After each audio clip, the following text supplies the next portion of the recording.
Hello दोस्तों, हम लोग PYQ सीरीज़ कर रहे हैं। ये UPPCS का पेपर कर रहे हैं, फुल लेंथ करेंगे, जो कि आगे आने वाले किसी भी PCS अदर स्टेट में जो होंगे, ये BPSC या फिर उत्तराखंड, राजस्थान, कहीं भी या फिर यूपी में भी रिपीट भी होते रहते हैं क्वेश्चन, आस्क क्वेश्चन। ठीक है दोस्तों। और जनरल कंपटीशन के लिए भी काफ़ी इंपॉर्टेंट होते हैं। जनरल में जैसे कि जो अभी BSSC ग्रेजुएट लेवल होने वाला है, इंटर लेवल होगा, या फिर रेलवे, SSC, बैंकिंग, इन सब के लिए इम्पोर्टेंट हो जाते हैं। जहाँ भी सामान्य अध्ययन से क्वेश्चन पूछे जाएंगे उसके लिए इम्पोर्टेंट होंगे। ठीक है दोस्तों, चलिए स्टार्ट करते हैं। ये 2013 का UPPCS का पेपर है। 2013 का कुछ पार्ट बचा हुआ है तो उसको कर लेते हैं। ये दृष्टि का बुक से करवा रहा हूँ। ठीक है, दृष्टि पब्लिकेशन का है, दृष्टि IAS का। उसी से ये क्वेश्चन, मतलब कि आस्क क्वेश्चन का PYQ है, उसी से करवा रहा हूँ। काफ़ी अच्छी बुक है, एक्सप्लेनेशन भी ठीक ठाक दिया हुआ है। चलिए स्टार्ट करते हैं। निम्नलिखित नदियों में से किसका उद्गम भारत में नहीं है? तो निम्नलिखित नदियों में से किसका उद्गम भारत में नहीं है? तो इनमें से सतलज, रावी, चेनाब, ब्यास। तो सतलज का ये उद्गम जो है भारत में नहीं है, ये तिब्बत से निकलती है ना, ये आंसर हो जाएगा। ठीक है, चीन के तिब्बत वाला जो भाग है उसी से निकल करके और भारत में प्रवेश करती है, ये आंसर हो जाएगा। ध्यान रखेंगे इसको। नेक्स्ट क्वेश्चन देखते हैं। ये उद्योग है, एक तरफ स्थान है। कौन उद्योग किस स्थान पे स्थापित है, वो सूची 1 को सूची 2 से मिलान करना है। तो कागज उद्योग कहाँ है? तो कागज उद्योग टीटागढ़ में है। सीमेंट उद्योग कहाँ है? तो लखेरी में है। और लौह और इस्पात उद्योग भिलाई में है।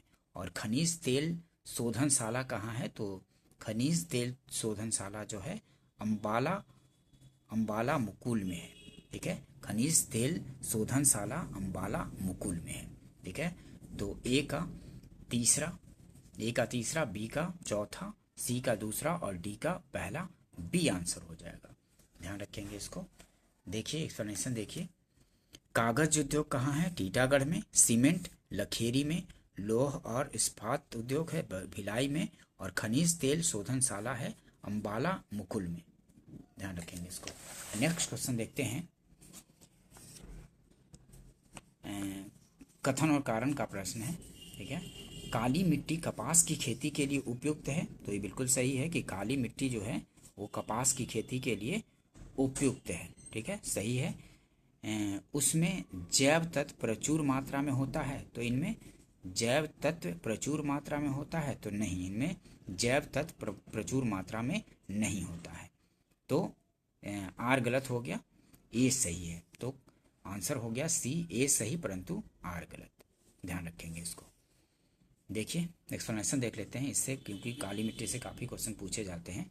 काली मिट्टी का निर्माण उद्भेदन से निकलने वाले लावा के विखंडन से हुआ है। भारत में इसका विकास महाराष्ट्र के दक्कन ट्रैप के उत्तर पश्चिम क्षेत्र में हुआ है। इसके अलावा यह मध्य प्रदेश के मालवा पठार, तमिलनाडु के कोयम्बटूर मदुरै पठार, बेंगलुरु मैसूर पठार, गुजरात का काठियावाड़ प्रायद्वीप और छोटा नागपुर के राजमहल पर्वतीय क्षेत्रों में पाई जाती है।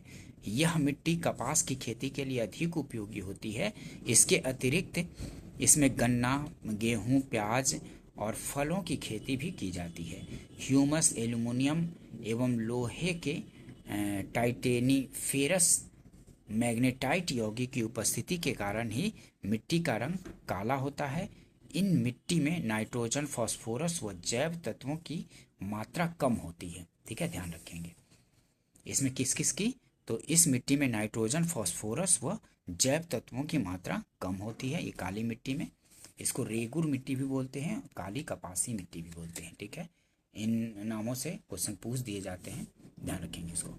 जैव मंडल भंडारण, ये जैव मंडल भंडार है और अवस्थिति कहाँ है वो मैच करना है। तो नोकरेक कहाँ है? नोकरेक है मेघालय में। नोकरेक मेघालय काफ़ी बार पूछा जाता है। और मानस कहाँ है? तो मानस है असम में। और दिहांग दिबांग कहाँ है? तो दिहांग दिबांग है अरुणाचल प्रदेश में। ठीक है, दिहांग दिबांग अरुणाचल प्रदेश में। अगस्त मलाई कहाँ है? तो अगस्त मलाई जो है केरल में है। ठीक है, अगस्त मलाई जो है केरल में है। ए का तीसरा, बी का दूसरा, सी का चौथा और डी का पहला, तो बी आंसर हो जाएगा। ठीक है, नोक्रेक मेघालय, मानस असम, दिहांग दिबांग अरुणाचल प्रदेश, अगस्तमलाई केरल। ठीक है, 3 2 4 1। देख लीजिए एक बार फिर से, क्योंकि काफ़ी बार पूछे जाते हैं, रिपीट भी होते हैं। नोक्रेक कहाँ है? जयमंडल आगर, तो ये है मेघालय में, मानस असम में, दिहांग दिबांग अरुणाचल प्रदेश में, अगस्तमलाई केरल में। नेक्स्ट क्वेश्चन देखते हैं, निम्नलिखित में से कौन सी जैव विविधता के संरक्षण के लिए महत्वपूर्ण रणनीति है? तो जैव मंडल निम्नलिखित में से कौन सी जैव विविधता के संरक्षण के लिए महत्वपूर्ण रणनीति है? तो जैव मंडल रिजर्व जो है, ये जैव विविधता के संरक्षण के लिए महत्वपूर्ण रणनीति है। ठीक है, जैव मंडल रिजर्व, ये आंसर हो जाएगा। वनस्पति उद्यान, राष्ट्रीय पार्क, जंगली जंतु अभ्यारण्य, तो जैव मंडल रिजर्व जो है जैव विविधता के संरक्षण के लिए महत्वपूर्ण रणनीति है। ध्यान रखेंगे, जैव मंडल रिजर्व विशेष प्रकार के जैव भौमिक और तटीय या इनके संयोजन वाले पारिस्थितिकी तंत्र हैं। यह जैव विविधता संरक्षण के लिए महत्वपूर्ण रणनीति है, क्योंकि इनमें वन्य जीवन के लिए सबसे सुरक्षित कोर क्षेत्र होता है। ठीक है, इस क्षेत्र में प्रवेश पूर्णतः प्रतिबंधित होता है। इससे बाहरी क्षेत्र बफर जोन होता है। भारत में कुल 18 जैव मंडल आरक्षित क्षेत्र हैं, जिनमें से अब शायद 13 यूनेस्को के लिस्ट में हो गया है ना। पारिस्थितिकी तंत्र के जैविक घटकों में कौन उत्पादक घटक है? तो इनमें से जैविक घटकों में उत्पादक घटक जो है गाय, मोर, बाघ और हरे पौधे में, तो हरे पौधे जो हैं ये जैविक घटकों में उत्पादक घटक है। ध्यान रखेंगे कि हरे पौधे जो है ये जैविक घटकों में उत्पादक घटक है। डी आंसर हो जाएगा। नेक्स्ट क्वेश्चन देखते हैं, मरुस्थल शाश्वत ऊर्जा उत्पादन के प्रभावकारी स्रोत हो सकते हैं? तो मरुस्थल शाश्वत ऊर्जा उत्पादन के प्रभावकारी स्रोत हो सकते हैं, सही है। जितनी ऊर्जा मानव जाति एक वर्ष में उपभोग करती है, उससे अधिक ऊर्जा मरुस्थल 6 घंटों में सूर्य से प्राप्त कर लेते हैं। ठीक है, तो ये भी सही है। तो कथन और कारण दोनों सही है, और आर ए की सही व्याख्या भी है, ये आंसर हो जाएगा। ठीक है, मरुस्थल शाश्वत ऊर्जा उत्पादन के प्रभावकारी स्रोत हो सकते हैं, सही है। और जितनी ऊर्जा मानव जाति एक वर्ष में उपभोग करती है, उससे अधिक ऊर्जा मरुस्थल 6 घंटों में सूर्य से प्राप्त कर लेती है, ये भी सही है। तो कथन कारण दोनों सही है और व्याख्या भी सही करता है, तो ए आंसर हो जाएगा। ध्यान रखेंगे, काफ़ी बार ये क्वेश्चन इस तरह से रिपीट होते हैं। ठीक है, ये क्वेश्चन काफ़ी महत्वपूर्ण है। ठीक है, ध्यान रखेंगे उसको। नेक्स्ट क्वेश्चन देखते हैं, निम्नलिखित में से कौन सा गैस समूह ग्रीन हाउस प्रभाव में योगदान देता है? तो इनमें से कौन सा गैस समूह जो है, निम्नलिखित में से कौन सा गैस समूह ग्रीन हाउस प्रभाव में योगदान देता है? तो अमोनिया, ओजोन, अमोनिया तथा ओजोन, कार्बन मोनोऑक्साइड तथा सल्फर डाइऑक्साइड, और है कार्बन टेट्रा फ्लोराइड तथा नाइट्रस ऑक्साइड, कार्बन डाइऑक्साइड और मीथेन। तो कार्बन डाइऑक्साइड और मीथेन जो है ये ग्रीन हाउस प्रभाव में सबसे अधिक योगदान देता है। ठीक है, कार्बन डाइऑक्साइड तथा मीथेन जो है ये ग्रीन हाउस प्रभाव में योगदान देता है। ध्यान रखेंगे इसको, डी आंसर हो जाएगा।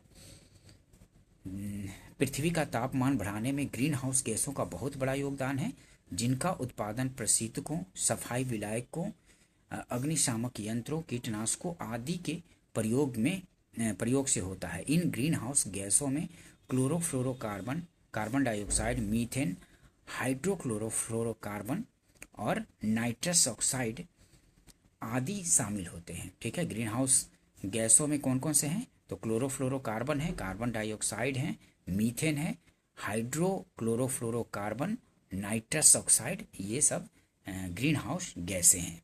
ठीक है, इसको ध्यान रखेंगे, काफ़ी बार रिपीट हो जाता है। सर्वाधिक अस्थायी पारिस्थितिक तंत्र निम्नलिखित में से कौन है?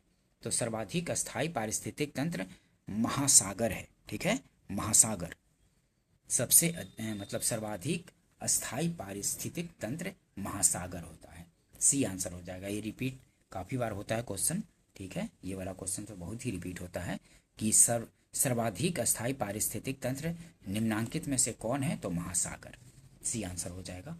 नेक्स्ट क्वेश्चन देखते हैं। विलुप्त होने वाली प्रजातियों की सूचीबद्धता होती है किसमें? तो रेड डाटा बुक में होती है, रेड डाटा बुक में, बी आंसर हो जाएगा। विलुप्त होने वाली प्रजातियों की सूचीबद्धता होती है रेड डाटा बुक में, बी आंसर होगा। नेक्स्ट क्वेश्चन देखते हैं। इको मार्क योजना 1991 में उपभोक्ताओं को ऐसी उत्पादों को खरीदने के लिए प्रोत्साहित करने हेतु आरंभ की गई जिनका पर्यावरणीय प्रभाव कम हानिकारक हो। निम्नलिखित उपभोक्ता उत्पादों में से कौन सा इस योजना के अंतर्गत अधिसूचित नहीं है? तो औषधियां एवं प्रतिजैविकी इनमें अधिसूचित नहीं है। ठीक है, ध्यान रखेंगे, डी आंसर हो जाएगा। नेक्स्ट क्वेश्चन देखेंगे।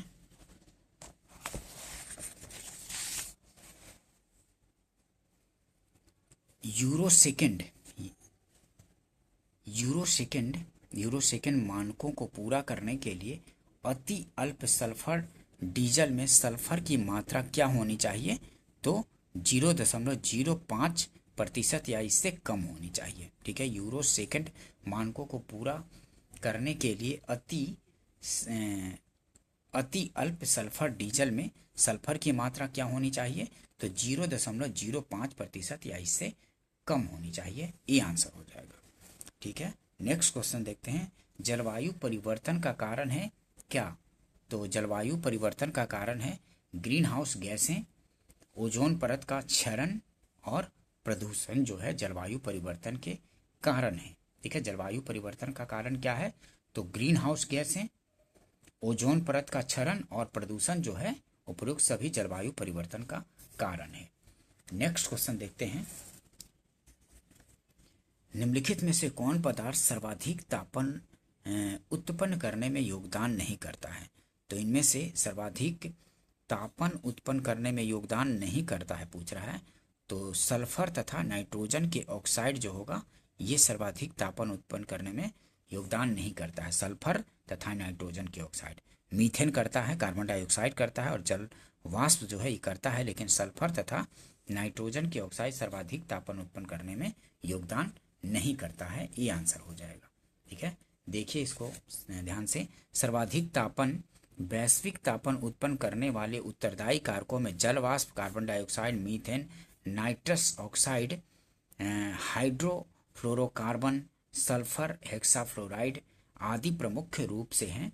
दिए गए विकल्पों में से सल्फर तथा नाइट्रोजन के ऑक्साइड NO को वैश्विक तापन के लिए प्रमुख कारकों में शामिल नहीं किया जाता है। ठीक है, सल्फर तथा नाइट्रोजन के ऑक्साइड को वैश्विक तापन के लिए प्रमुख कारकों में शामिल नहीं किया जाता है, ध्यान रखेंगे इसको।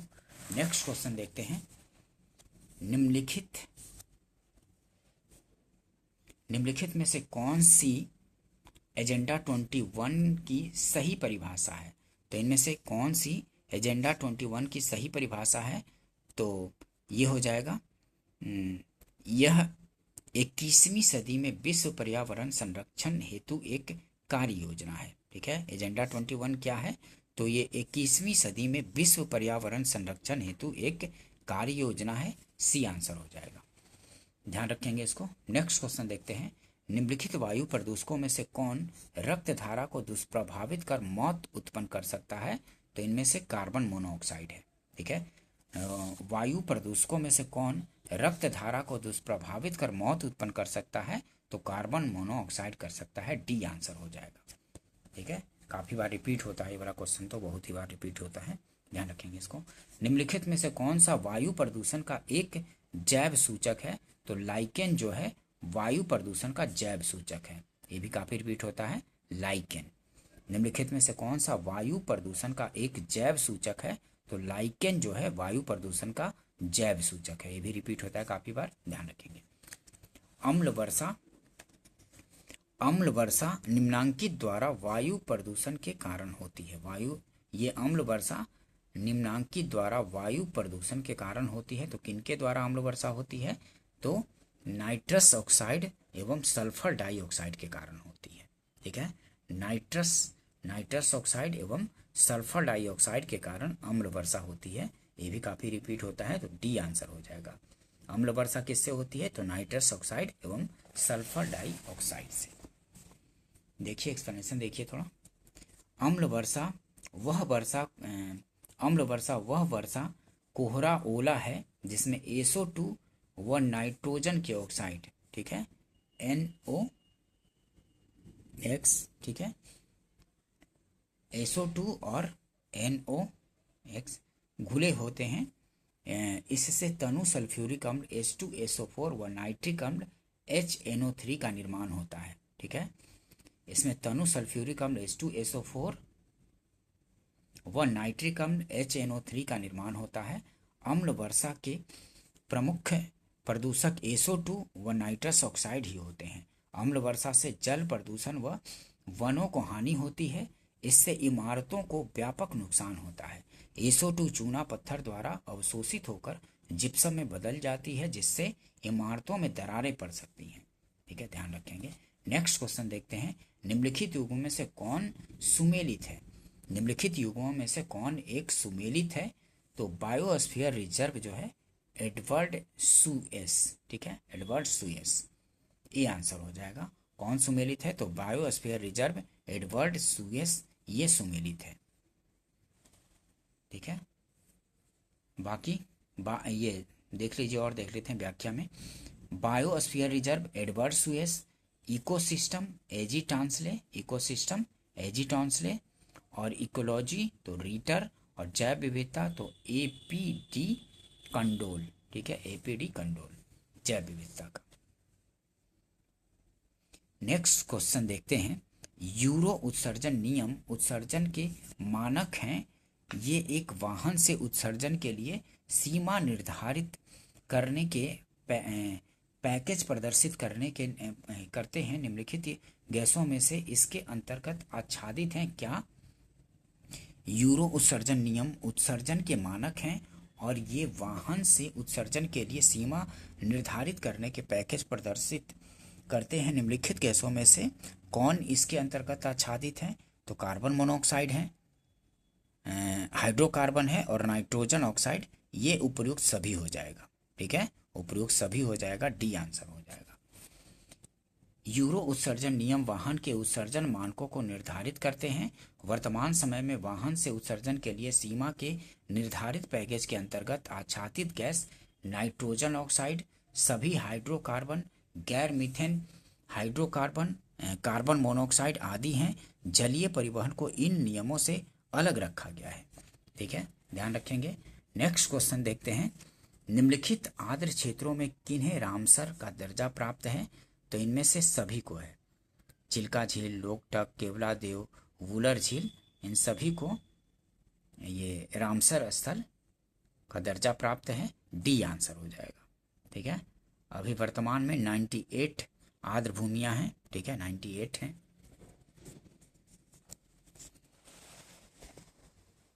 वेटलैंड की संख्या 98 है, 98 है। नेक्स्ट क्वेश्चन देखते हैं। किस स्तर डेसिबल में से अधिक की ध्वनि खतरनाक ध्वनि प्रदूषण कहलाता है? तो 80 डेसिबल से अधिक जो ध्वनि होगी वो खतरनाक होगी, ठीक है।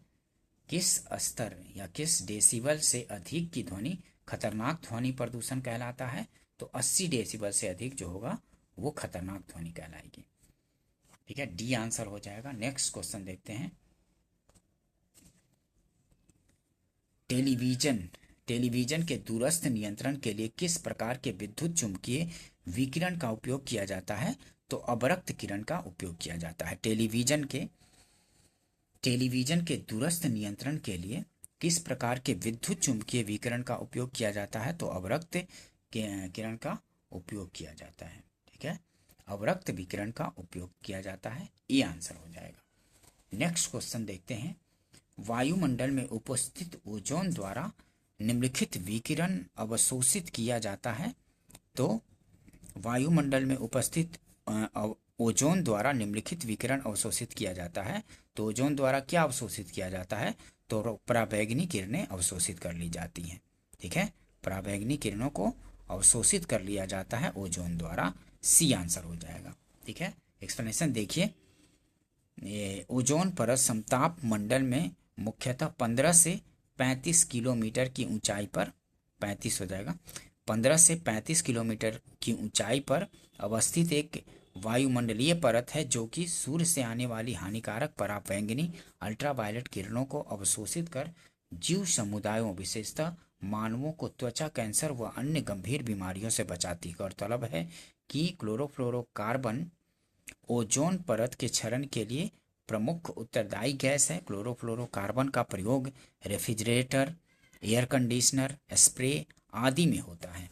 ठीक है, ध्यान रखेंगे इसको। नेक्स्ट क्वेश्चन देखते हैं। पीने के पानी को शुद्ध करने के लिए निम्नांकित गैसों में से किसे प्रयोग में लाया जाता है? तो क्लोरीन का प्रयोग ये पानी को शुद्ध करने के लिए प्रयोग में लाया जाता है। पीने के पानी को शुद्ध करने के लिए निम्नांकित गैसों में से किसे प्रयोग में लाया जाता है? तो क्लोरीन को प्रयोग में लाया जाता है। बी आंसर हो जाएगा। ठीक है, नेक्स्ट क्वेश्चन देखेंगे।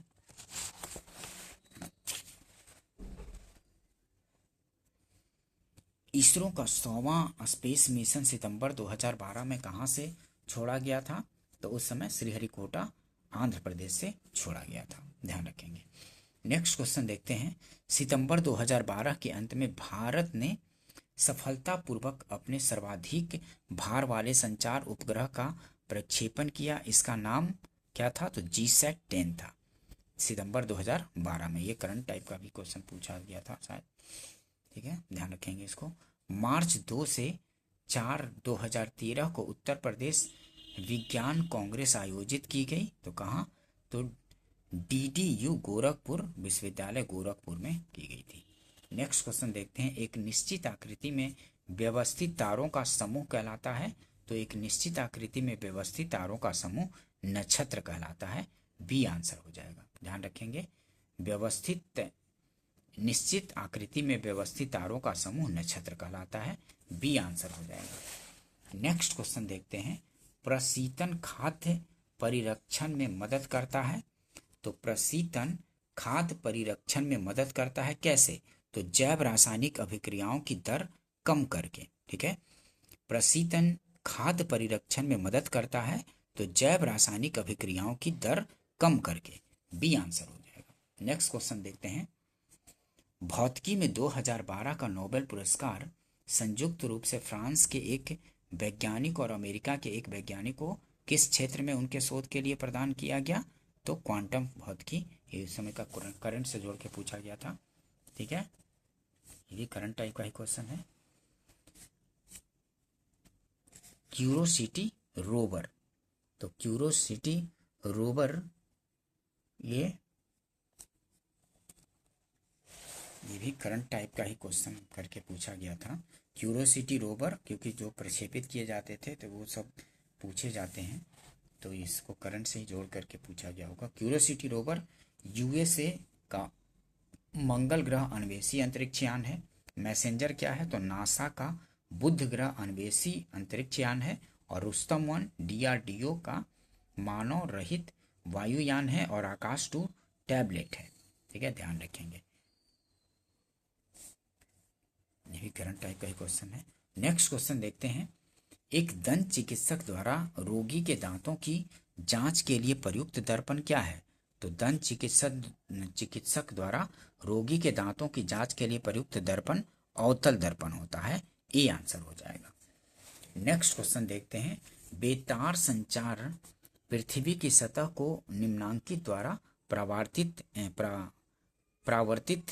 किया जाता है। तो किसके द्वारा बेतार संचार पृथ्वी के सतह को निम्नांकित द्वारा परावर्तित किया जाता है? तो किसके द्वारा? तो आयन मंडल द्वारा परावर्तित किया जाता है बेतार संचार को पृथ्वी की सतह पर। किसके द्वारा?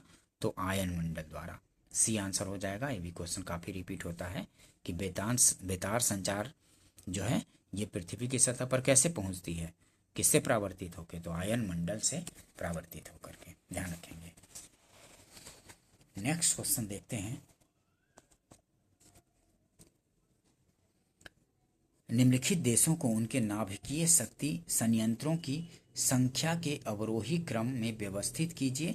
सही उत्तर का चयन नीचे दिए गए कूट से कीजिए। तो इनमें से सबसे मतलब कि किसके पास नाभिकीय शक्ति संयंत्रों की संख्या के आधार पर है, तो ये उस समय का स्थिति था। सबसे ज़्यादा अमेरिका में था, उसके बाद फ्रांस 58, जापान 50, रूस 30। ठीक है, आपकी स्थिति थोड़ी अलग हो सकती है, तो उसको करंट से देखना पड़ेगा। नेक्स्ट क्वेश्चन देखते हैं, लेकिन ये ध्यान रखेंगे कि किस तरह से न्यूक्लियर वार हेड के बारे में ही क्वेश्चन पूछे जाते हैं। इसको करंट से जोड़ करके और कंप्लीट करेंगे। ठीक है, प्रोटीन की प्रचुरता वाले खाद्य पदार्थों में उपस्थित एमिनो अम्ल टायरोसिन के बारे में निम्नलिखित कथनों में से कौन सा सही नहीं है। तो इनमें से प्रोटीन की प्रचुरता वाले खाद्य पदार्थों में उपस्थित एमिनो अम्ल टायरोसिन के बारे में निम्नलिखित कथनों में से कौन एक सही नहीं है। तो यह बुढ़ापे के लिए उत्तरदायी मुक्त मूलकों के विरुद्ध रक्षा कर सकता है, तो ये सही नहीं है। ठीक है, ये डी सही नहीं है। यह ऊर्जा के स्तर को बढ़ाने में सहायता कर सकता है, सही है। यह भावनात्मक और पर्यावरणीय दबावों का सामना कर सकता है, भी सही है। यह उदासी से लड़ सकता है, ये भी सही है। ठीक है, लेकिन डी सही नहीं है। नेक्स्ट क्वेश्चन देखेंगे।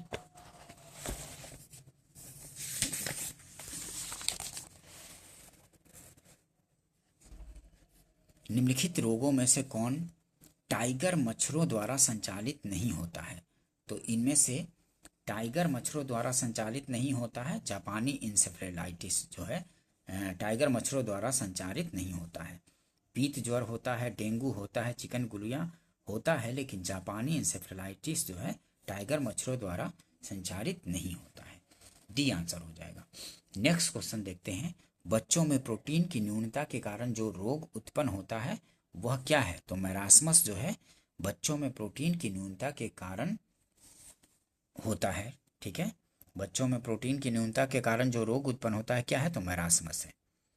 ये आंसर हो जाएगा, ध्यान रखेंगे इसको। नेक्स्ट क्वेश्चन देखते हैं। सूर्य के प्रकाश के अदृश्य भाग से प्रकाश संश्लेषण किया जाता है कुछ किसके द्वारा। तो कुछ बैक्टीरिया द्वारा प्रकाश संश्लेषण किया जाता है अदृश्य भाग में भी। ये ध्यान रखेंगे, काफी इंपॉर्टेंट क्वेश्चन है कि सूर्य के प्रकाश के अदृश्य भाग से प्रकाश संश्लेषण किया जाता है कुछ बैक्टीरियाओं द्वारा। ठीक है, कुछ बैक्टीरिया द्वारा। सूर्य के प्रकाश के अदृश्य भाग से प्रकाश संश्लेषण कुछ बैक्टीरिया द्वारा किया जाता है। ठीक है, काफी इंपॉर्टेंट क्वेश्चन है, काफी बार रिपीट भी हो जाते हैं, ध्यान रखेंगे इसको। भारतीय संविधान के निम्नलिखित अनुच्छेदों में से किस एक के अंतर्गत विधान परिषद की स्थापना या समाप्ति की व्यवस्था की गई है। तो अनुच्छेद 169 में की गई है, 169 में। ये भी काफी बार रिपीट होता है कि भारतीय संविधान के निम्नलिखित अनुच्छेदों में से किस एक के अंतर्गत विधान परिषद की स्थापना या समाप्ति की व्यवस्था की गई है। तो बी हो जाएगा, अनुच्छेद 169 में। राज्य विधान मंडल में राज्यपाल व विधान सभा शामिल होते हैं। राज्य विधान मंडल में कौन कौन, तो राज्यपाल व विधानसभा शामिल होते हैं। अगर द्विसदनीय होगा तो राज्य विधानमंडल में कौन कौन हो जाएगा, तो विधानसभा, राज्यपाल और विधान परिषद हो जाएगा। और लेकिन अगर जहाँ पे विधान परिषद नहीं है तो वहाँ विधानमंडल में कौन कौन, राज्यपाल और विधानसभा होता है। ध्यान रखेंगे इन चीज़ों का। जिन राज्यों में द्विसदनीय व्यवस्था है वहाँ विधानमंडल में राज्यपाल, विधान परिषद और विधानसभा होते हैं। विधान परिषद उच्च सदन तथा विधानसभा निम्न सदन है। संविधान के अनुच्छेद 169 में राज्य में विधान परिषद के गठन एवं विघटन करने की व्यवस्था है। संसद विधान परिषद का गठन या विघटन कर सकती है। ठीक है, संसद ही करती है विधान परिषद का गठन या विघटन। नेक्स्ट क्वेश्चन देखते हैं, काफी इंपॉर्टेंट क्वेश्चन है ये सब। अनुसूचित जातियों और अनुसूचित जनजातियों के लिए एक राष्ट्रीय आयोग गठित करने का प्रावधान संविधान के किस अनुच्छेद के अंतर्गत किया गया है। तो अनुच्छेद 338 और 338A में किया गया है। ए आंसर हो जाएगा। अनुसूचित जातियों और अनुसूचित जनजातियों के लिए एक राष्ट्रीय आयोग गठित करने का प्रावधान संविधान के किस अनुच्छेद के अंतर्गत किया गया है? तो अनुसूचित जातियों के लिए अनुच्छेद 338 और अनुसूचित जनजातियों के लिए अनुच्छेद 338A में प्रावधान है। ये आंसर हो जाएगा। ठीक है, राष्ट्रीय अनुसूचित जाति आयोग के गठन के संदर्भ में प्रावधान संविधान के अनुच्छेद 338 में किया गया है। अतः यह एक संवैधानिक निकाय है। 2003 में 89वें संविधान संशोधन अधिनियम के द्वारा इस आयोग को 2 भागों में विभाजित किया गया, जिससे राष्ट्रीय अनुसूचित जाति आयोग अनुच्छेद 338 के अंतर्गत तथा राष्ट्रीय अनुसूचित जनजाति आयोग का अनुच्छेद 338 क के अंतर्गत रखा गया है। ठीक है, ध्यान रखेंगे, काफी बार रिपीट होता है। उत्तर प्रदेश विधान परिषद की संपूर्ण सदस्य संख्या, तो विधान परिषद की संपूर्ण सदस्य संख्या कितनी है? तो उत्तर प्रदेश की विधान परिषद की संपूर्ण सदस्य संख्या, उत्तर प्रदेश विधान परिषद की कुल सदस्य संख्या 100 है, जिनमें से विधानसभा निर्वाचन क्षेत्र से 38, विधानसभा निर्वाचन क्षेत्र से 38, स्थानीय निकाय निर्वाचन क्षेत्र से 36, शिक्षक निर्वाचन क्षेत्र से 8, स्नातक निर्वाचन क्षेत्र से 10, ये 8 व 10 मनोनीत सदस्य हैं। ठीक है, उत्तर प्रदेश लोक सेवा आयोग के द्वारा इस प्रश्न को हटा दिया गया था। ठीक है, कि उनमें 100 सदस्य होते हैं विधान परिषद में। उत्तर प्रदेश की विधान परिषद की संपूर्ण सदस्य संख्या 100 है, ध्यान रखेंगे, काफ़ी बार रिपीट हो जाता है। और यहाँ पे जो उत्तर प्रदेश में मनोनीत संख्या राज्यपाल द्वारा मनोनीत किया जाता है, 10 मनोनीत करने की संख्या है। ठीक है, ध्यान रखेंगे भी। लोकसभा में एंग्लो इंडियन समुदाय के प्रतिनिधित्व के लिए प्रावधान संविधान के किस अनुच्छेद के अंतर्गत किया गया है? तो किस अनुच्छेद के अंतर्गत एंग्लो इंडियन समुदाय के लिए प्रावधान था? तो अनुच्छेद 331 के अंतर्गत था, जो कि 104 में संविधान संशोधन द्वारा अब इसको समाप्त कर दिया गया है। जो 2 लोगों को मनोनीत करने का प्रावधान था राष्ट्रपति द्वारा अनुच्छेद 331 के अनुसार, वो खत्म कर दिया गया है। ये आंसर हो जाएगा 104 में संविधान संशोधन द्वारा। भारतीय संविधान के अनुच्छेद 331 में राष्ट्रपति द्वारा 2 आंग्ल भारतीय समुदाय के सदस्यों को लोकसभा सदस्य के रूप में मनोनीत करने का प्रावधान किया गया है। उल्लेखनीय है कि आंग्ल भारतीय समुदाय के 2 सदस्यों के मनोनयन संबंधी उक्त प्रावधान 26 जनवरी 2020 से निष्प्रभावी हो गया है। ध्यान रखेंगे इसको।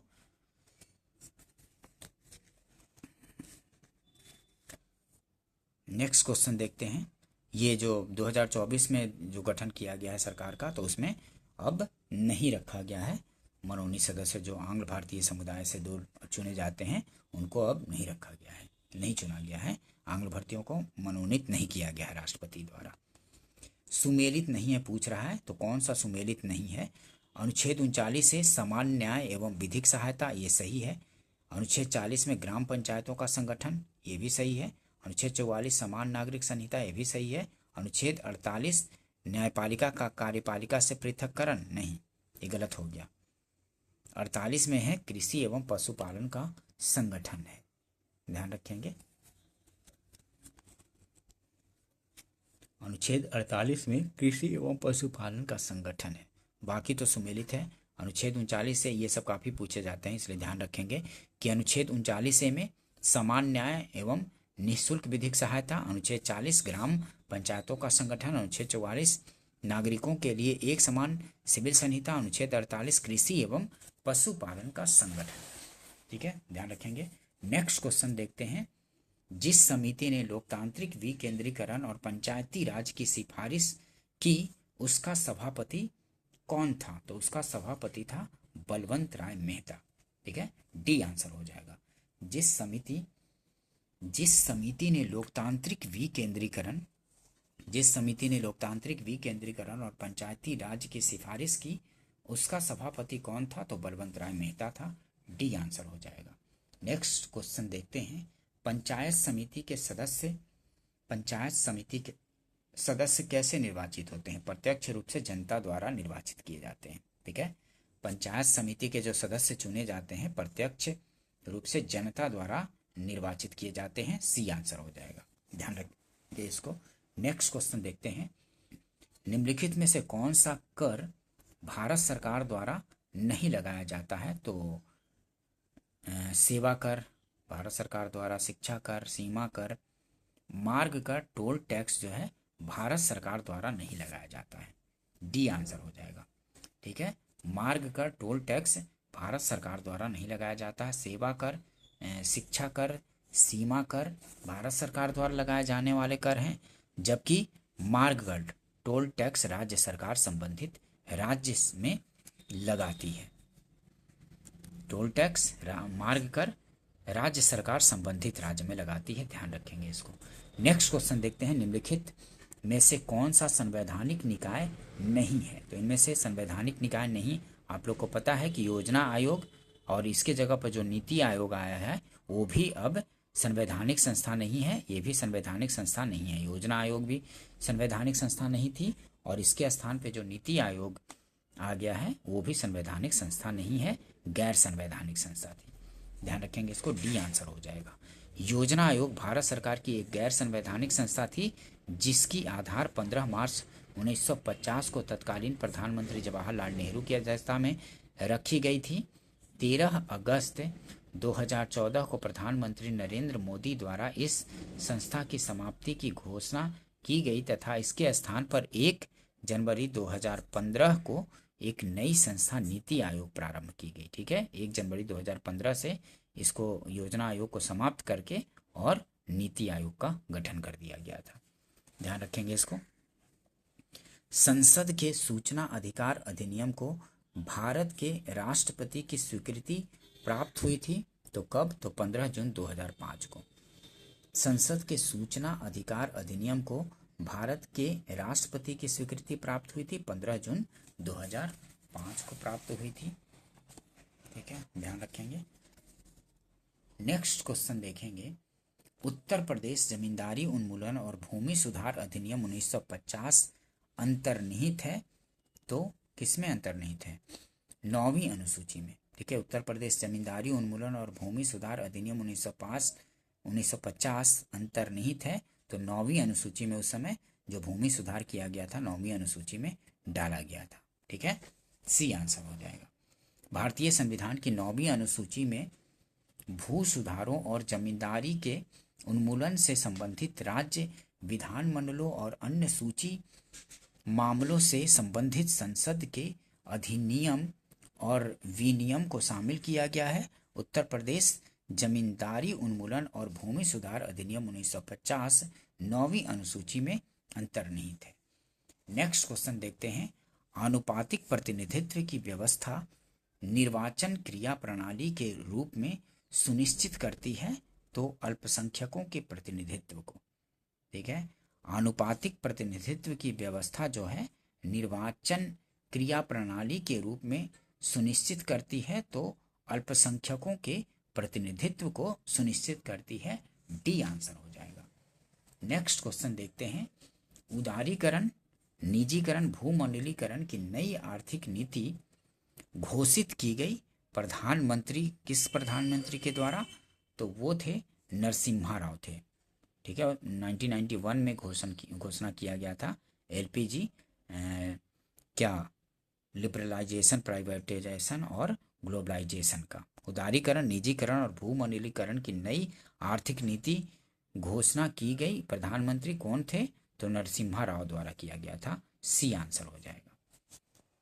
1980 से 90 के दशकों में भारतीय अर्थव्यवस्था में कई नीतिगत बदलाव आए जिन्हें उदारीकरण, निजीकरण, भूमंडलीकरण के रूप में जाना जाता है, जिसका उद्देश्य अर्थव्यवस्था का विकास था। उदारीकरण 1991 में प्रारंभ हुआ जो वित्तीय सुधारों को दर्शाता है। निजीकरण निजी क्षेत्रों के लिए व्यापार और सेवाओं और सार्वजनिक क्षेत्र में स्वामित्व से हस्तांतरण और निजी भागीदारी को दर्शाता है, तथा वैश्वीकरण विश्व की अर्थव्यवस्थाओं में समेकन दर्शाता है। इसके लिए नरसिम्हा राव समिति की सिफारिशों को माना गया। उस समय भारत के वित्त मंत्री मनमोहन सिंह व प्रधानमंत्री नरसिम्हा राव थे। जब उदारीकरण, निजीकरण, भूमंडलीकरण लाया गया था उस समय वित्त मंत्री मनमोहन सिंह थे और प्रधानमंत्री नरसिम्हा राव थे। ध्यान रखेंगे इसको, ये भी पूछा जाता है। नेक्स्ट क्वेश्चन देखते हैं दोस्तों, दोस्तों अगर सेशन पसंद आ रहा हो तो इसको लाइक कर दीजिए और अपने फ्रेंड सर्किल में शेयर भी कर दीजिए और चैनल को सब्सक्राइब कर लीजिए ताकि इस तरह की इंपॉर्टेंट वीडियो कभी भी डालूँ तो आपको नोटिफिकेशन मिल सके और आप अपनी तैयारी को और भी बेहतर कर सकें, क्योंकि PYQ से एक पूरा आइडिया मिल जाता है ओवरऑल कि किस तरह के क्वेश्चन पूछे जा रहे हैं या पूछे जा सकते हैं और रिपीट भी होते रहते हैं क्वेश्चन। ठीक है दोस्तों, और नीचे मतलब कि जनरल कंपटीशन उन सब में भी पूछे जाते रहते हैं। चलिए देखते हैं आगे। हमारे संविधान के किस भाग में 3 सोपानों में पंचायतें बनाने की परिकल्पना की गई है? तो भाग 9 में की गई है। हमारे संविधान के किस भाग में 3 सोपानों में पंचायतें बनाने की परिकल्पना की गई है? तो पंचायत का गठन है भाग 9 में। ध्यान रखेंगे, इसको काफ़ी बार पूछ दिया जाता है, तो ये आंसर हो जाएगा। भारतीय संविधान में कुल 22 भाग हैं। भाग 9 में 3 सोपानों में पंचायतें बनाने की परिकल्पना की गई है। भाग 11वीं अनुसूची पंचायतों की शक्तियां, अधिकार और जिम्मेदारियां निर्दिष्ट करती हैं। इनमें कुल 29 विषय शामिल हैं। ठीक है, जो अनुसूची 11 है, 11वीं अनुसूची में पंचायतों का शक्तियां, अधिकार और जिम्मेदारियां निर्दिष्ट की गई है। इनमें 29 विषय शामिल है, ये भी पूछ दिया जाता है, ये भी ध्यान रखेंगे। नेक्स्ट क्वेश्चन देखते हैं। निम्नलिखित में से किसने सर्वप्रथम भारत के लिए औपनिवेशिक स्वराज्य की मांग की थी? तो इनमें से किसने सबसे पहले औपनिवेशिक स्वराज्य की मांग की थी? तो सर तेज बहादुर सप्रू और जयकर ने की थी। औपनिवेशिक स्वराज्य की मांग इनमें से सबसे पहले सर तेज बहादुर सप्रू और जयकर ने की थी। सी आंसर हो जाएगा। नेक्स्ट क्वेश्चन देखते हैं। निम्नलिखित में से कौन राज्य सरकार तथा स्थानीय शासन के बीच राजस्व बंटवारे के लिए उत्तरदायी है? तो निम्नलिखित में से कौन जो है राज्य सरकार तथा स्थानीय शासन के बीच राजस्व बंटवारे के लिए उत्तरदायी है? तो राज्य वित्त आयोग है। राज्य सरकार और स्थानीय निकाय के बीच राजस्व बंटवारे के लिए राज्य वित्त आयोग उत्तरदायी है। ध्यान रखेंगे, सी आंसर हो जाएगा। 1993 में राज्य वित्त आयोग की स्थापना 1993 में राज्य वित्त आयोग की स्थापना की गई थी, जिसे अनुच्छेद 243 झ के अंतर्गत रखा गया है। इसका प्रमुख कार्य पंचायतों की वित्तीय स्थिति की समीक्षा करना है। राज्य द्वारा लगाए जाने वाले करों, शुल्कों, फीस, टोल आदि का स्थानीय व राज्य सरकारों के बीच आवंटन इसी के तहत किया जाता है। नेक्स्ट क्वेश्चन देखते हैं। निम्नलिखित कथनों में से कौन सही नहीं है? इनमें से कौन सही नहीं है? तो जाकिर हुसैन भारत के प्रथम उपराष्ट्रपति थे? नहीं, सर्वपल्ली राधाकृष्णन थे ना उपराष्ट्रपति सबसे पहले भारत के, तो यही गलत हो जाएगा। भारत के प्रथम उपराष्ट्रपति सर्वपल्ली राधाकृष्णन थे ना, सर्वपल्ली राधाकृष्णन थे। और देखते हैं, संविधान संशोधन विधेयक संसद के दोनों सदनों द्वारा अलग अलग विशेष बहुमत से पारित होना चाहिए? तो बिल्कुल सही है। सर्वोच्च न्यायालय में संविधान संबंधी मामलों की सुनवाई कम से कम 5 न्यायाधीशों द्वारा की जाती है? तो ये भी सही है। और प्रेस की स्वतंत्रता, मूलाधिकार, वाक स्वतंत्र और अभिव्यक्ति स्वतंत्र में सम्मिलित है? तो ये भी सही है। ए, बी, सी और तीनों सही है, डी गलत है, डी सही नहीं है। नेक्स्ट क्वेश्चन देखते हैं। भारत के सर्वोच्च न्यायालय के संबंध में निम्नलिखित में से कौन सा सही है? तो इनमें से सर्वोच्च न्यायालय के संबंध में इसका मूल, अपीलीय और परामर्श संबंधी क्षेत्राधिकार है? तो डी सही है इनमें से। ठीक है, सर्वोच्च न्यायालय का किस तरह का क्षेत्राधिकार है? तो इनमें से इसका मूल, अपीलीय और परामर्श संबंधी क्षेत्राधिकार है सर्वोच्च न्यायालय का। डी आंसर हो जाएगा, ध्यान रखेंगे इसको। नेक्स्ट क्वेश्चन देखते हैं। निम्नलिखित राज्यों में से किसमें 1967 से 1971 के मध्य अधिकतम गठबंधन सरकारें बनने का रिकॉर्ड है? तो इनमें से बिहार में है। 1967 से 71 के मध्य अधिकतम गठबंधन सरकारें बनाने का रिकॉर्ड बिहार में है। सी आंसर होगा। नेक्स्ट क्वेश्चन देखते हैं। निम्नलिखित में से कौन एक त्वरित अवस्थापन विकास कोष के अंतर्गत सम्मिलित नहीं है? तो त्वरित अवस्थापन विकास कोष के अंतर्गत सम्मिलित नहीं है कौन सा? तो ग्रामीण जलापूर्ति, ग्रामीण सड़कें, ग्रामीण विद्युतीकरण, ग्रामीण उद्योग। तो ग्रामीण उद्योग इनमें से निम्नलिखित में से कौन एक त्वरित अवस्थापन विकास कोष के अंतर्गत सम्मिलित नहीं? तो डी आंसर हो जाएगा, ग्रामीण उद्योग। ग्रामीण जलापूर्ति, ग्रामीण सड़कें और ग्रामीण विद्युतीकरण है, लेकिन ग्रामीण उद्योग इनमें त्वरित अवस्थापन विकास कोष में सम्मिलित नहीं है। नेक्स्ट क्वेश्चन देखते हैं, ये उद्योग और स्थान से संबंधित क्वेश्चन है। तो चुर्क जो स्थान है यहाँ किस तरह का उद्योग है? तो चुर्क में सीमेंट उद्योग है, चुर्क में सीमेंट उद्योग है। फिरोजाबाद में चूड़ियाँ, अलीगढ़ में ताला काफ़ी प्रसिद्ध, ये काफ़ी बार पूछा जाता है, अलीगढ़ में ताला, और मेरठ में खेल का सामान। चुर्क में सीमेंट, फिरोजाबाद में चूड़ियाँ, काफ़ी बार रिपीट होता है तो ध्यान रखेंगे। प्रधानमंत्री ग्रामोदय योजना का ध्येय, तो प्रधानमंत्री ग्रामोदय योजना का ध्येय है ग्रामीण आवश्यकताओं की पूर्ति, जैसे कि प्राथमिक शिक्षा, स्वास्थ्य रक्षण, पेयजल, आवास, ग्रामीण सड़कें। ये आंसर हो जाएगा, ध्यान रखेंगे। नेक्स्ट क्वेश्चन देखते हैं, किसी देश की आर्थिक समृद्धि की सर्वाधिक उपयुक्त माप क्या होगा? तो किसी देश की आर्थिक समृद्धि की सर्वाधिक उपयुक्त माप होगा प्रति व्यक्ति उत्पाद। ठीक है, प्रति व्यक्ति उत्पाद, डी आंसर हो जाएगा। आर्थिक समृद्धि के सर्वाधिक उपयुक्त माप प्रति व्यक्ति उत्पाद हो जाएगा, डी आंसर होगा। नेक्स्ट क्वेश्चन देखेंगे, national stock exchange of India का प्रवर्तक है। तो national stock exchange of India का प्रवर्तक तो भारतीय स्टेट बैंक, LIC और GIC और IDBI, तो उपयुक्त सभी है national stock exchange of India का प्रवर्तक। ध्यान रखेंगे, national stock exchange of India देश का अग्रणी स्टॉक एक्सचेंज है। यह मुंबई में स्थित है। नेशनल स्टॉक एक्सचेंज की स्थापना वर्ष 1992 में हुई थी। इसके प्रवर्तकों में state bank of India, LIC, GIC, IDBI आदि शामिल है। नेशनल स्टॉक एक्सचेंज का गठन फेरवानी समिति की सिफारिश के आधार पर की गई थी। नेशनल स्टॉक एक्सचेंज का गठन फेरवानी समिति की सिफारिश पर की गई थी। स्वाधार योजना है, स्वाधार योजना क्या है? तो स्वाधार योजना जो है कठिन परिस्थितियों में महिलाओं के लिए।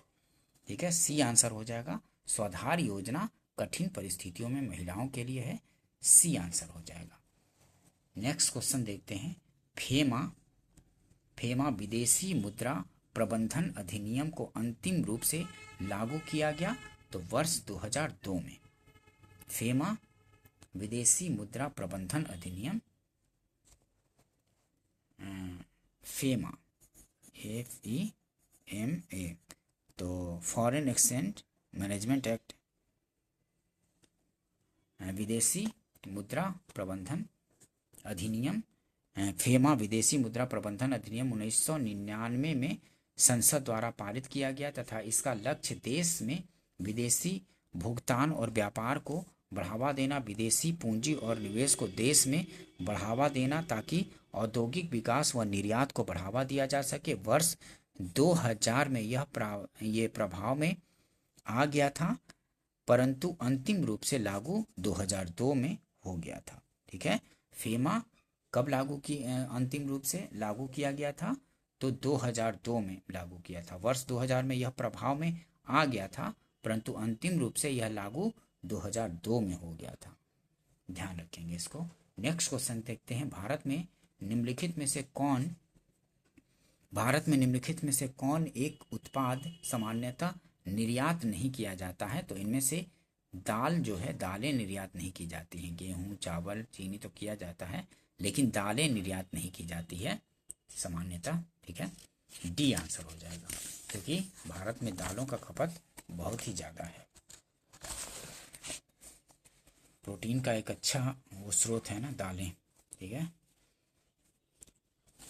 नेक्स्ट क्वेश्चन देखते हैं, राष्ट्रीय प्रतिदर्श सर्वेक्षण के 61वें दौर के आंकड़ों के अनुसार चालू प्रतिदिन स्थिति के आधार पर ग्रामीण और शहरी क्षेत्रों में बेरोजगारी है लगभग कितना? तो 8%। ठीक है, 8%, ये आंसर हो जाएगा। राष्ट्रीय प्रतिदर्श सर्वेक्षण के 61वें दौर के आंकड़ों के अनुसार चालू प्रतिदिन स्थिति के आधार पर ग्रामीण और शहरी क्षेत्रों में बेरोजगारी 8% लगभग है। प्रतिदिन बेरोजगारी के असर पे पूछ रहा है। नेक्स्ट क्वेश्चन देखते हैं। मानसिक रूप से विकलांग हेतु राष्ट्रीय संस्थान निम्नलिखित में से कहाँ अवस्थित है? तो हैदराबाद में अवस्थित है। मानसिक रूप से विकलांग हेतु राष्ट्रीय संस्थान निम्नलिखित में से हैदराबाद में।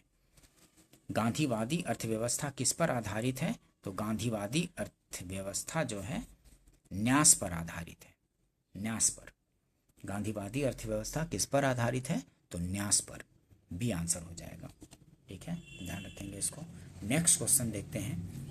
निम्नलिखित संघ शासित राज्यों में स्त्री साक्षरता 2011 की जनगणना के अनुसार उच्चतम है कहाँ पे? तो निम्नलिखित संघ शासित राज्यों में स्त्री साक्षरता 2011 की जनगणना के अनुसार उच्चतम लक्षद्वीप में है। ठीक है, स्त्री साक्षरता 2011 की जनगणना के अनुसार उच्चतम लक्षद्वीप में। ध्यान रखेंगे, डी आंसर हो जाएगा। जनगणना 2011 के अंतिम आंकड़ों के अनुसार भारत में साक्षरता 74.04, जहां पुरुषों के सबसे अधिक महिला साक्षरता केरल में 92.07%, केंद्र शासित क्षेत्रों में लक्षद्वीप में। ठीक है, केंद्र शासित राज्यों में ध्यान रखेंगे लक्षद्वीप में 87.95% महिला साक्षरता के साथ शीर्ष पर है तथा पुदुचेरी में 80.67%, चंडीगढ़ में 81.19 मतलब 19 और दमन द्वीप में 79.55% महिला साक्षरता है। सबसे ज़्यादा मतलब केंद्र शासित प्रदेशों में, संघ शासित प्रदेशों में लक्षद्वीप में। ध्यान रखेंगे लक्षद्वीप में सबसे ज़्यादा महिला साक्षरता है संघ शासित क्षेत्रों में। नेक्स्ट क्वेश्चन देखते हैं। दक्षिण एशिया में वृद्ध जनसंख्या का सर्वाधिक प्रतिशत वाला देश है? तो श्रीलंका है, वृद्ध जनसंख्या प्रतिशत वाला। नेक्स्ट क्वेश्चन देखते हैं। जनसंख्या के पिरामिड के कौन सा समूह आश्रित आबादी के रूप में जाना जाता है? तो आश्रित आबादी के रूप में जाना जाता है इनमें से 15 से 60 वर्ष की आयु, 60 से ऊपर आयु, 50 वर्ष से ऊपर, 0 से 14 वर्ष की आयु समूह। तो आश्रित आयु वाले तो 15 वर्ष से नीचे भी होंगे, 60 वर्ष से ऊपर भी होंगे। तो यहाँ 0 से 14 आयु समूह, यहाँ 60 वर्ष से ऊपर, बी डी दोनों हो सकता है ना। यहाँ पे देखिए एक्सप्लेनेशन देख लेते हैं। जनगणना 2011 के अनुसार 0 से 14 वर्ष तक के बच्चों तथा 60 वर्ष से ऊपर लोगों को आश्रित जनसंख्या में शामिल किया जाता है। ठीक है, ध्यान रखेंगे 0 से 14 वर्ष और 60 वर्ष से ऊपर लोगों को आश्रित जनसंख्या के रूप में शामिल किया जाता है। कार्यशील तथा कार्यशील जनसंख्या के बीच के अनुपात को आश्रितता अनुपात कहते हैं। ठीक है, ध्यान रखेंगे। विश्व बैंक के अनुसार 0 से 14 वर्ष तक के बच्चे तथा 65 वर्ष आयु अधिक मतलब 65 वर्ष से अधिक उम्र वाले लोगों को आश्रित जनसंख्या माना जाता है। इस प्रश्न का उत्तर उत्तर प्रदेश लोक सेवा आयोग द्वारा बी माना गया था। बी 60 वर्ष से ऊपर वाले लोग, लेकिन यहाँ 0 से 14 वर्ष आयु समूह के भी हैं तो यहाँ पे स्टार हो जाएगा क्योंकि दोनों हो सकता है। ठीक है, बी और डी दोनों हो सकता है। नेक्स्ट क्वेश्चन देखते हैं। भारत में निम्नलिखित में से किस राज्य में नगरीय घनत्व सर्वाधिक है? तो नगरीय घनत्व किस राज्य में सर्वाधिक है? तो पश्चिम बंगाल में। भारत में निम्नलिखित में से किस राज्य में नगरीय घनत्व सर्वाधिक है? तो पश्चिम बंगाल में। महाराष्ट्र, पंजाब, तमिलनाडु, पश्चिम बंगाल में सर्वाधिक है। डी आंसर हो जाएगा। देखिए सर्वाधिक नगरीय घनत्व वाला राज्य पश्चिम बंगाल। जनगणना 2011 के अंतिम आंकड़ों के अनुसार दिए गए विकल्पों में नगरीय जन घनत्व इस प्रकार है। पश्चिम बंगाल में कितना? तो 5683 सबसे ज़्यादा, फिर महाराष्ट्र में 5594, पंजाब में 4136, तमिलनाडु में 2516। ध्यान रखेंगे 2011 की अंतिम जनगणना के अनुसार जनसंख्या को दृष्टि में रखते हुए निम्नलिखित राज्यों का अवरोही क्रम में प्रस्तुत कीजिए। ठीक है, तो इनमें से 2011 की अंतिम जनगणना के अनुसार जनसंख्या की दृष्टि से जनसंख्या को दृष्टि में रखते हुए निम्नलिखित में से अवरोही क्रम में बताना है। तो सबसे ज़्यादा जनसंख्या किसका है? तो उत्तर प्रदेश का है। उसके बाद महाराष्ट्र का, उत्तर प्रदेश, उसके बाद महाराष्ट्र, उसके बाद बिहार, उसके बाद आंध्र प्रदेश। बी आंसर हो जाएगा। ठीक है, बी आंसर हो जाएगा। सबसे ज़्यादा उत्तर प्रदेश की जनसंख्या है। ठीक है, 2011 की जनगणना के अनुसार भारत की कुल जनसंख्या 1,21,05,69,573। इसमें उत्तर प्रदेश का सर्वाधिक जनसंख्या वाला, और उसके बाद देखिए उत्तर प्रदेश, उसके बाद महाराष्ट्र, बिहार, उसके बाद आंध्र प्रदेश। ध्यान रखेंगे इसको। दोस्तों, अगर सेशन पसंद आया हो तो इसको लाइक कीजिए, अपने फ्रेंड सर्किल में शेयर भी कर दीजिए, और चैनल को सब्सक्राइब भी कर लीजिए, ताकि इस तरह के इंपॉर्टेंट वीडियो आप लोग को मिलता रहे। और कमेंट बॉक्स में बताइए किस सेशन कैसा लगा। ठीक है दोस्तों, मिलते हैं नेक्स्ट वीडियो में। वीडियो देखने के लिए थैंक यू दोस्तों।